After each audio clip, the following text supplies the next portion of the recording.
subsidy has become a matter of a running battle between government, civil society, students, and workers, and so on. And it's always been subsidy for the welfare of the poor and of the people to reduce cost of living. This battle has continued. A number of us who grew up in the 80s, were all part of these quarrels, protests, movements, either for or against subsidy. Let me put it clearly here that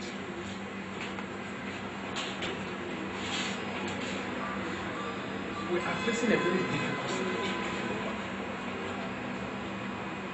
Very, very difficult situation. Nigeria is in a transition, a very, very tough, slippery, economic circumstance.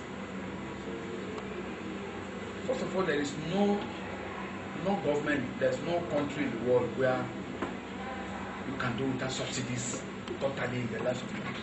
Because government is about people's welfare, about making life easier and possible, creating jobs, creating the environment for people to prosper, to live in peace. Our situation has become somehow a bit complicated because, as at the last count, we now have something like 75% in the current budget and a bit less than 25% capital budget for the country right now on the federal level. And I don't know what you will do with that kind of thing for the education of our children, for the health of your people, for the roads that have gone bad, for the power that is said to be properly restored. What do we do? Assuming you are government at this level, what will you do? There is no way in a huge country like Nigeria that you can run this kind of financial management of a nation's resources and expect that you are going to guarantee the future of the people. It's not going to work. Then to complicate the matter, you have a situation in which, yes, subsidy is supposed to be in the downstream sector to reduce cost of living and cost of fuel. The reality we now have on ground is that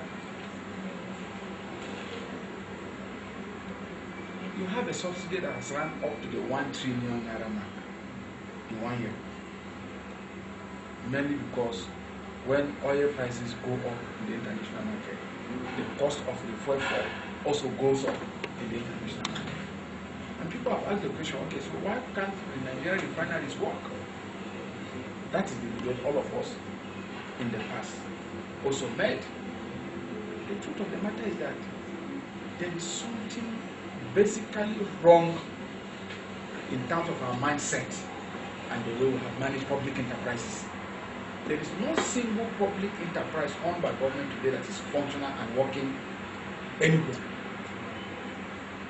The refineries, even if all of them are working at peak capacity, the level of fuel consumption has since outstripped the local refining capacity of existing refineries.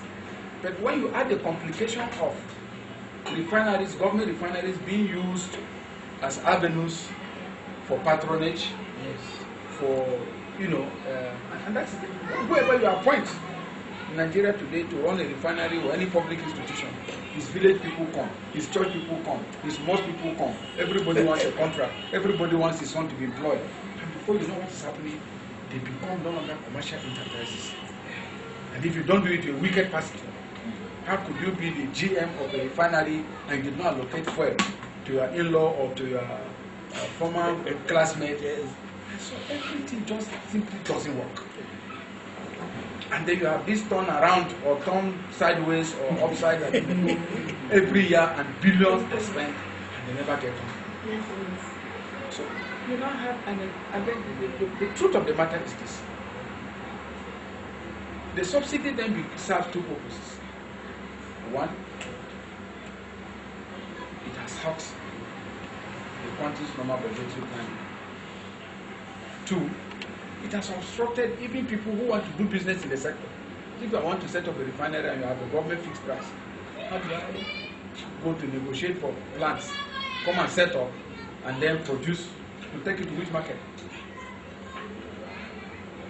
So we agonized and agonized, especially for those of us who come from a background, of pro people, because it's not an easy thing, for me to discuss with you about subsidy today, because we know where we're coming from.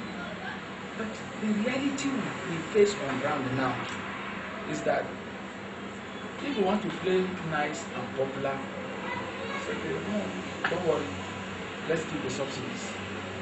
You have the danger of an economic collapse.